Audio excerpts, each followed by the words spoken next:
This unit is on acids and bases. So you guys are probably familiar with a lot of acids and bases that are in your kitchen. They're all over the place. Does anybody know, like, let's look, lemon juice, orange juice, what kind of acid is in that? Citric acid. Vinegar, does anybody know what the acid is in vinegar?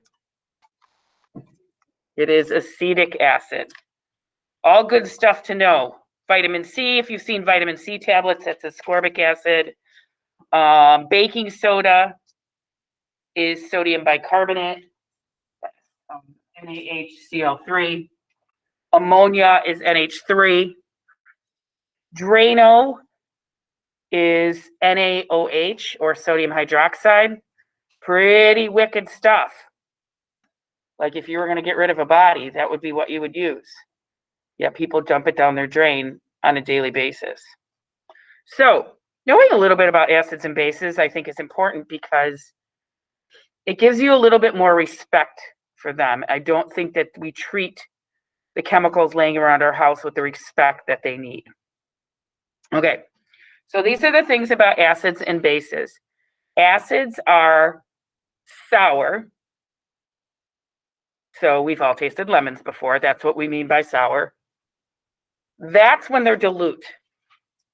So strong acids or concentrated acids, you just want to stay away from. Don't touch them. They will burn your skin. When acids burn your skin, it does not grow back. So has anybody ever heard of the increase in acid attacks? Has anybody watched any of those videos or those stories on those? It's pretty disturbing. So if it's not for the faint of heart, but I think they had a 2020 special where there was a rash of acids attacks. One was in Europe and one was in the Middle East.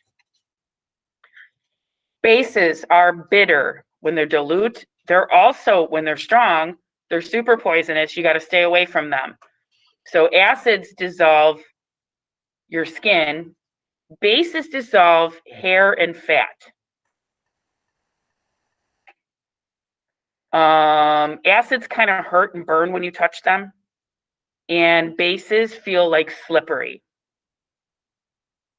So that's why most of our cleaning supplies, if you think about it, when you feel soap, how it feels slippery like that, most of our cleaning supplies are bases. Both of them are caustic, meaning they burn your tissue. So acids are polar covalent. They always start with an H. So that PC means polar covalent. Do you remember that covalent means two nonmetals bonded together? And polar means that there is a positive side to the molecule and a negative side to the molecule. Bases are ionic compounds because they're always a metal in front. So strong bases are either a group 1 or group 2 metal with a hydroxide in the back, which is an OH minus. Strong acids and strong bases 100% dissolve and dissociate in water to form ions, meaning that they don't stay as a compound. They are ions, and they are what's called an electrolyte. I'm sure everybody's heard the term electrolyte. Does anybody know what it means to be an electrolyte? Electrons or electricity. Well, all of those are related terms. So all it means to be an electrolyte means to conduct electricity. That's all it means. So when you see a solution that says it has electrolytes in it, such as Gatorade, the term electrolytes, when it comes to those sports drinks, simply means it has salt in it. So next time if you drink a Gatorade, taste it, like really pay attention to what it tastes like, and you'll be able to taste that it's salty. So if anybody's heavy into sports, your coach might have told you that water is really the best for rehydrating. That Gatorade is, if you're heavy into sports and you are sweating a lot, it's sometimes good to replace those salts, because anybody knows that if you're sweating a lot, if you taste your sweat, it's salty. So that's why you need to replace those salts. sodium and potassium both are important salts to have, ions to have in your body. So Gatorade replaces those ions. Unfortunately, as in the case of some people who drink Gatorade, if you're a 16-year-old who sits around and plays video games most of the day and you chug a lot of Gatorade, it's going to cause you some health problems, because those metals are going to turn into solids in your body, and they're going to cause kidney stones, bladder stones, gallstones, things like that.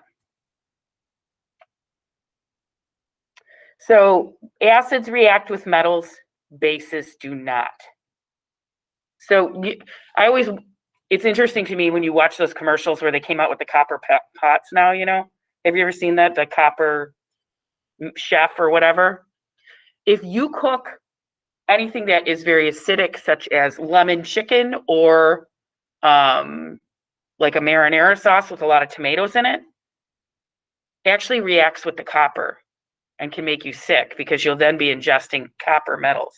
It'll be heavy metal poisoning. So I'm always like, it's bizarre to me that they make pans out of copper when copper can be toxic, and copper also reacts with metal. So if you're going to buy pans, you probably want to stick to like stainless steel. Stay away from copper and zinc as cooking utensils. Bases do not react with metal. So this is how we figured out how to make soap. Long time ago. They've been making soap for forever. You put fat with a base and it'll react and it will give you soap. That's how we create soap. And here's one. Again, this is in your in Google Classroom, but here's one that we're going to eventually need to know is the strong acids. We have 6 strong acids. One that's kind of borderline, but we're going to stick to these 6 strong acids for right now. If you decide to take AP Chemistry, you'll understand what it means to be a strong acid. But my list of strong acids are hydrochloric, hydrobromic, hydroiodic. So if you notice them on the periodic table of the elements, they're all in the same family. So HCl, HBr, and HI. Those should be easy to remember. And then we've got 3. 2 of them are not so difficult to remember, nitric acid and sulfuric acid. So that's HNO3 and H2SO4. Our last one is the one that everybody forgets, and that's perchloric acid, which is HClO4. All other acids are considered weak. As far as bases go, bases have a hydroxide at the end. So we notice our acids all have H plus in the beginning. Our bases will have OH minus in the end. So the strong bases have group 1 alkali metals or group 2 alkali earth metals with a hydroxide. So anything from lithium down to cesium or beryllium down to barium, those are strong bases. Notice I left off francium. He doesn't even hang around long enough for us to even play with him. So I usually don't mention him all that often. So frankly, even if you decided,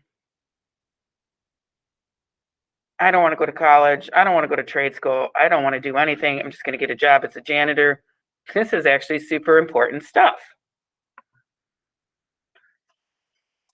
So let's talk about 2 different terms. There's strength and concentration. So when I say a strong acid, I'm referring to the chemical bonds in the acid or base that cause them to dissociate completely.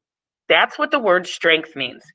So if you go to Starbucks and you get a coffee and you say to yourself, this coffee is too strong. That's not what you really mean. You don't mean that it's too strong. You mean that it's too concentrated. So concentrated is the amount of molecules, the amount of stuff that's dissolved in it.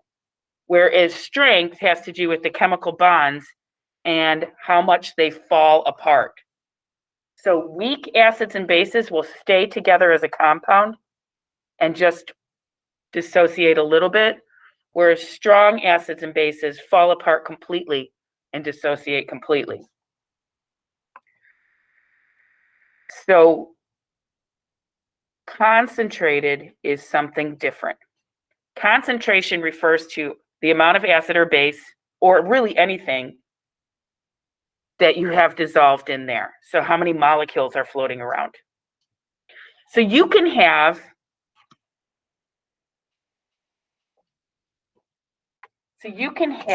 a strong HCl is a strong acid. That's what indicates that it's strong, is the chemical bond inside here.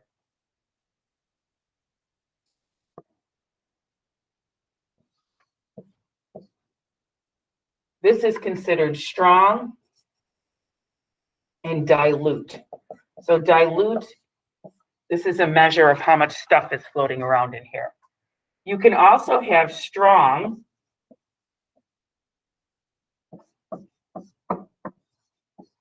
and concentrated.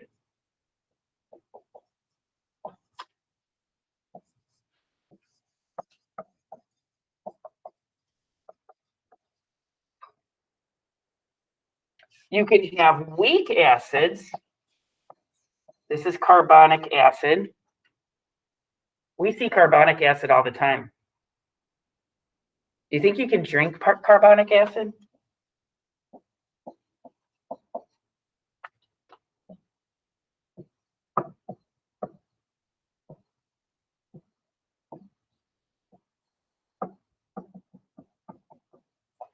Carbonic acid is what is formed anytime you dissolve carbon dioxide in water. So anytime you have carbon dioxide, anytime you drink something that is what we call carbonated, that has dissolved carbon dioxide in there and produces carbonic acid. So we drink this stuff all the time.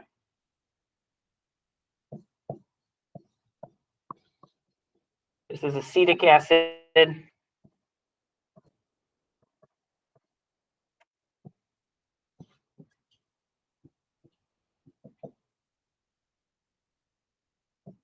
Acetic acid is the active ingredient in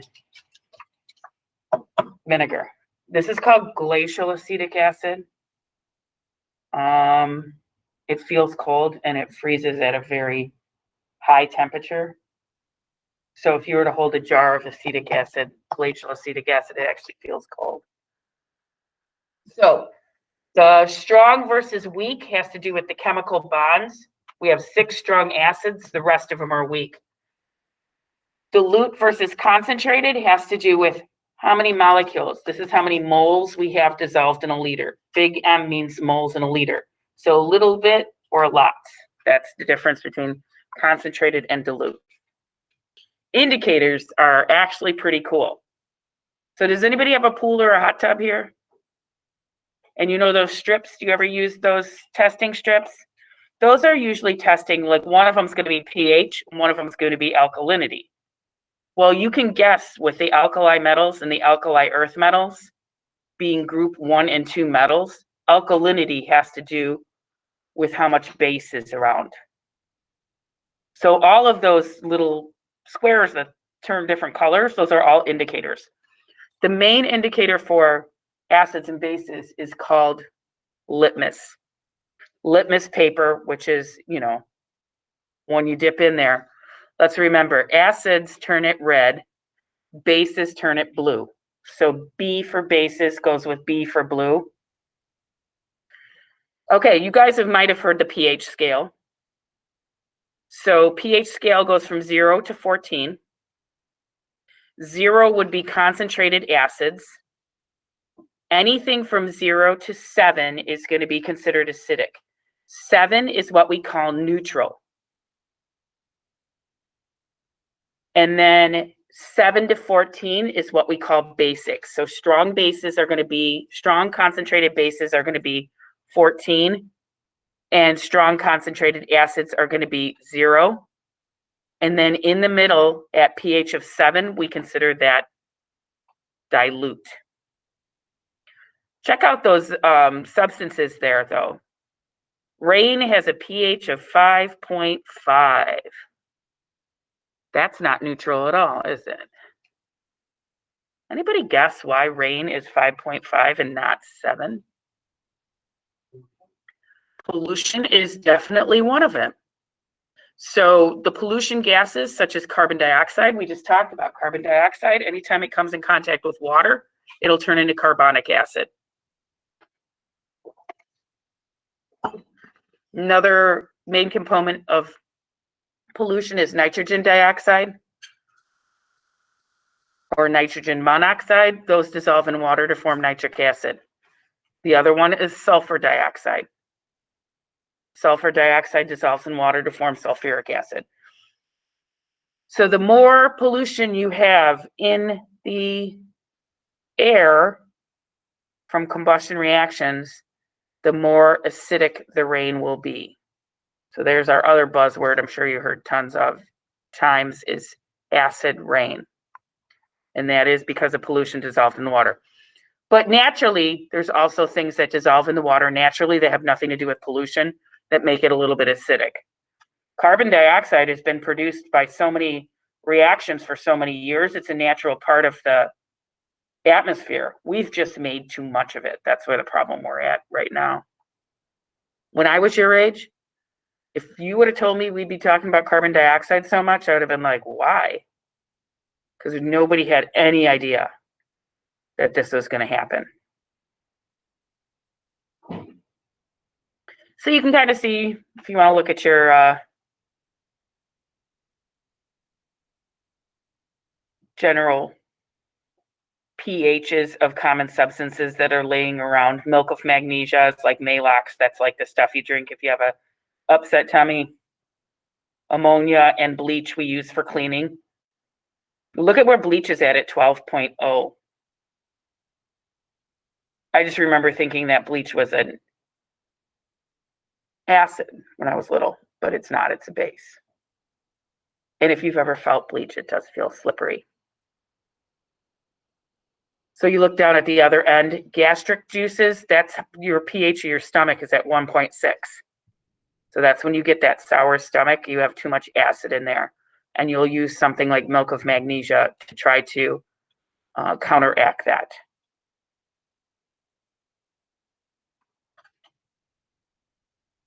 Okay, I'm going to introduce the 3 definitions, and then the rest of that is in a video. And I'm going to tell you which definition we're not going to pay too much attention to. So Arrhenius was our simplest first definition. Next is Bronsted-Lowry. These are 2 guys, and this has happened over and over and over again throughout the history of science, which I kind of don't understand how, but individually, separately, not working together, they came up with the definition of a base that was the same definition at the same time. And then Lewis. Lewis is our guy who deals with electrons. So Arrhenius is H plus, OH minus. Bronsted-Lowry is protons, and Lewis is electrons. So the Arrhenius definition states that acids always provide H plus in solution. Bases always provide OH minus in solution. These are where your acid-base neutralization reactions come in. If you remember back when we did double displacement reactions and types of reactions, this is a type of double displacement reaction that produces water. So we take our super strong and super dangerous strong acid HCl and add it to our super strong and super dangerous strong base, which is NaOH or sodium hydroxide. You add them together.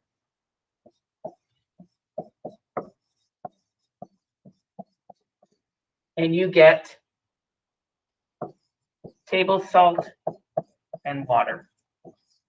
Acid-base neutralization reaction. So either of these will kill you if you try to drink them. This is salt water. You can't really drink salt water either, can you? Not good for you. Actually, very small quantities. But that's for a totally different reason.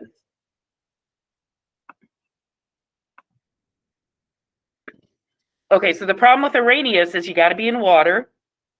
And it applies to substances that have H plus or OH minus only, which is what we're going to focus on. Bronsted-Lowry definition is an acid is a proton donor. and a base is a proton acceptor.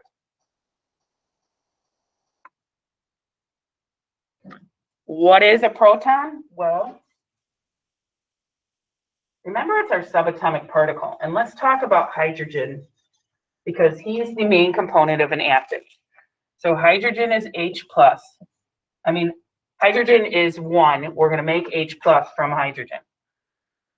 So hydrogen, if you look on the periodic table of the elements, has an atomic number of 1. So that means he has 1 proton or 1 plus charge. If you have an atom of hydrogen, he's electrically neutral, so he'll have 1 electron. So he has 1 plus and 1 minus. His mass is 1 also, so he has no neutrons.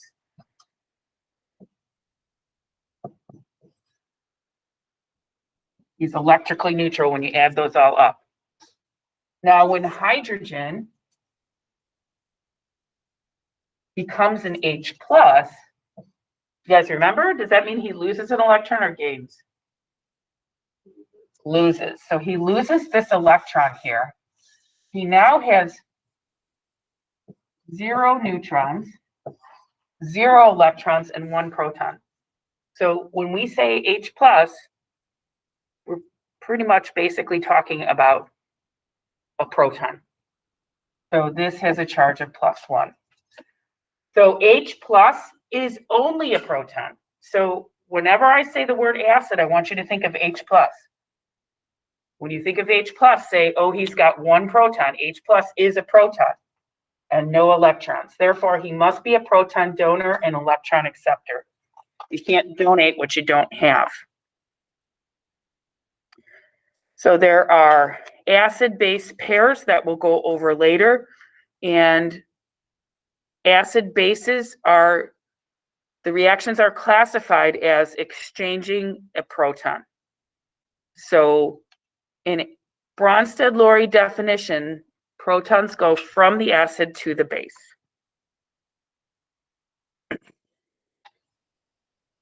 In this case, water can be classified as an acid or a base. That's called amphoteric. The last guy is Lewis. He talks about electrons. Now, if an acid is an H+, an acid is only a proton,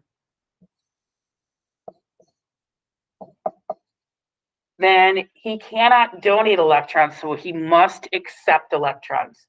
So he's a proton donor, electron acceptor. Once you figure out one of them, the rest of them fall into place. So all Arrhenius are also Bronsted-Lowry. All Bronsted-Lowry are Lewis acid base. So Lewis acid base is the most complete definition, but it's also the most difficult to remember. So that's why we're not focusing too much on here. So here's your summary, people. This is definitely one you want to write down and try to understand. Those are summary of our 3 definitions and what it means to be an acid or a base.